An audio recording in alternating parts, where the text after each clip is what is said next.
Be an observer of your thoughts. What is it exactly that I mean by that? Because a lot of the time with our thoughts, what we end up doing is we engage with them a lot. And this is where, so we might have a thought about something that we're worried about, and then we spend a lot of time engaging with that thought. And so then we can relive out what we think is going to happen, the thing that we're worried about. And then the other thing we do is, like, if we have a thought about, like, just say you trip in front of people, and then you have the thought like, oh, I'm so clumsy, or I'm so stupid. And then what you end up doing is then you go down this, what I call a thought spiral. Oh, yes, I know, like, and then we end up like, oh, I'm never going to amount to anything. No one's going to like me. This is so embarrassing. And we go from like this one small little thought all the way down to how we're going to die alone.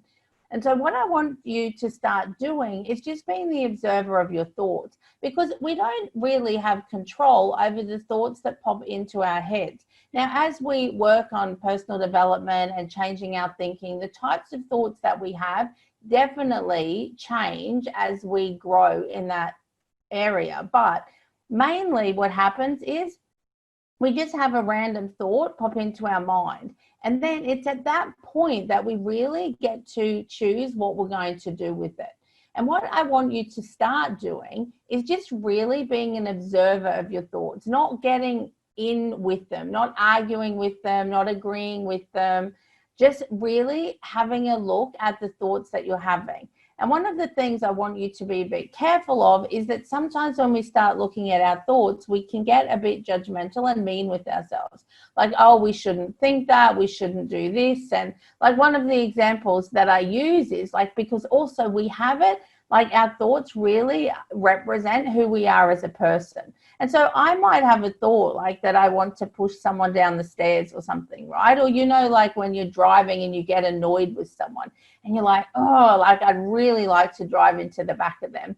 But of course, we don't do that, because we can have a thought and not have to do anything with it. The thought just comes in and then the thought just goes. And so this is what I want you to start doing, like really having a look at, and then starting to think about, actually, is that thought serving me or is it not serving me? And then we can start to consciously think about which of the thoughts that we want to think more often and which of the thoughts that maybe we don't want to think as often, or we don't want to engage in as much as we previously were. Because one of the things I know with my clients is that they kind of believe the thoughts that they have about themselves. So even if you have a thought like, I'm shy, then it's like, oh, this is a true fact about me.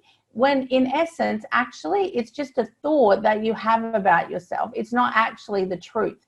You had the thought at some point, and then you found a lot of evidence to back up your opinion that actually that's the truth about you.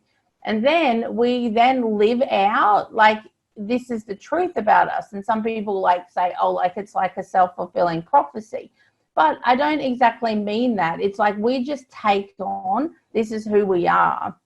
And so when you have the thoughts, really just have a little look at them. And then in future videos, I'm going to go into a little bit more detail about actually what you can do when you have those thoughts, how we keep the ones we want to keep, how we think the ones that we don't want to think less often. And another thing I want to offer you is I don't really like to think of thoughts as negative or positive, because sometimes actually negative thoughts can really drive positive action in our life. And so I prefer to think of thoughts as whether they serve me or they don't serve me, or if they're helpful thoughts or unhelpful thoughts in being able to create the life that I want to lead.